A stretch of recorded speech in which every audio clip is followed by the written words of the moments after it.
Le Tour de Fifi. Santé. Vandaag was de aankomst in Reims met natuurlijk de onvermijdelijke fles champagne die werd leeggespoten. Want Reims beschouwt zich als de hoofdstad van de champagne. Maar in werkelijkheid is dat de startplaats van morgen. Épernay, dat ligt in het hart van het Champagneland.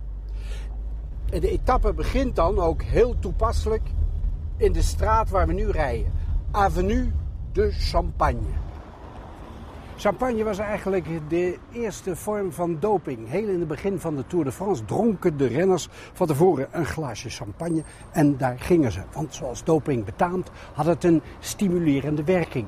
Dat geldt trouwens niet alleen voor de wielrennerij, maar ook voor andere takken van sport. Zo wordt champagne bijvoorbeeld beschouwd als een liefdesfilter.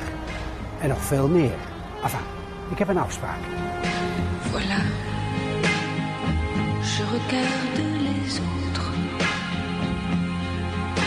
Pourtant, je ne leur trouve rien. C'est comme ça.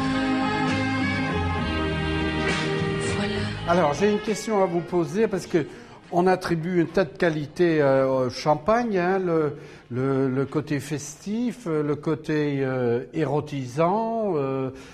Alors, c'est vrai ou est-ce que les vignerons sont des as du marketing? Ah ben en fait, ça vient du bruit du champagne. Et quand vous ouvrez la bouteille, il y a un certain bruit. Alors, selon certaines écoles, ça doit faire du bruit, ça doit pas en faire. Ce qui se dit, c'est que ça doit faire juste le bruit d'un soupir érotique. Voilà. Alors ça sert à quoi? Ça sert à mesurer la pression que nous avons dans une bouteille. Le champagne est issu de 2 fermentations alcooliques. La première dans une cuve normale pour avoir du vin blanc et la deuxième dans une bouteille pour avoir de la mousse. C'est la naissance des bulles.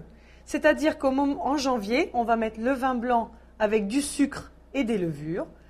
Les levures vont manger le sucre et produire la deuxième fermentation alcoolique dans la bouteille. Et là, le gaz va se mélanger au vin blanc. Et vous aurez la prise de mousse qui est très importante. Pour vous donner une idée, dans une roue de voiture, il y a 2 barres. Et ici, vous pouvez lire... Oui, 5 bars, presque 6 bars. Presque 6 bars. La fermentation alcoolique est terminée. Donc vous imaginez, il y a quand même 3 fois la puissance d'une roue de la roue de voiture dans cette petite bouteille de champagne. C'est ça. Et quand j'arrive, je gagne une étape du Tour de France, je bouge un peu et ça gicle de partout. Ah oui, c'est évident, hein? C'est comme ça. Ouais. C'est à cause de ça. C'est à cause de cette pression. Il faut mieux le boire, n'est-ce pas? Ça, moi, je préfère le boire que de le mettre sur les spectateurs. Hein. Non, ça, c'est dommage. Je ne trouve pas ça vraiment très bien de gaspiller du champagne vu le travail que ça nous donne.